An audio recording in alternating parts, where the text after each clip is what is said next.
Abu Hurairah ரலியல்லாஹு அன்ஹு அவர்கள் அறிவிக்கிறார்கள்.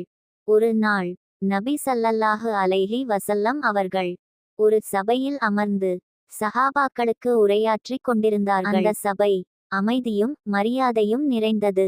ஒவ்வொரு இதயமும் நபி அவர்களின் வார்த்தைகளில் மூழ்கியிருந்தது. ஒவ்வொரு இதயமும் நபி அவர்களின் வார்த்தைகளில் மூழ்கியிருந்தது. அந்த நேரத்தில் ஒரு கிராமவாசி திடீரென எழுந்து கேட்கிறார், யா ரசூலல்லாஹ், மறுமை நாள் எப்போது வரும்? சிறிய மௌனம்.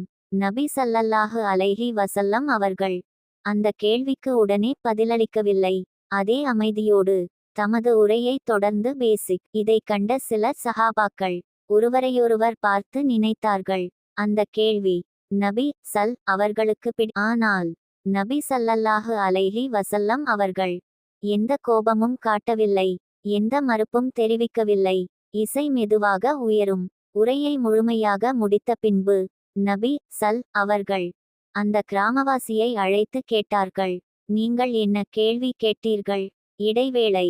அந்த மனிதர் பணிவுடன் கூறினார், யா ரசூலல்லாஹ், மறுமை நாள் எப்போது வரும்? ஆழமான மௌனம். அப்போது நபி ஸல்லல்லாஹு அலைஹி வஸல்லம் அவர்கள் அமைதியான ஆனால் ஆழமான குரலில் கூறினார்கள், நம்பகத்தன்மை இழக்கப்படும் போது மறுமை நாள் வரும். வாக்கியத்திற்கு பின் சிறிய இடைவெளி. அந்த மனிதர் மீண்டும் கேட்டார், யா ரசூலல்லாஹ், நம்பகத்தன்மை இழப்பது என்றால் என்ன? மெதுவான இசை உச்சம். நபி ஸல்லல்லாஹு அலைஹி வஸல்லம் அவர்கள் கூறினார்கள், தகுதியற்றவர்களிடம் போ. இவை தகுதியுள்ளவர்களிடம் இல்லையெனில் அது மறுமை நாளின் ஒரு பெரிய அடையாளம்.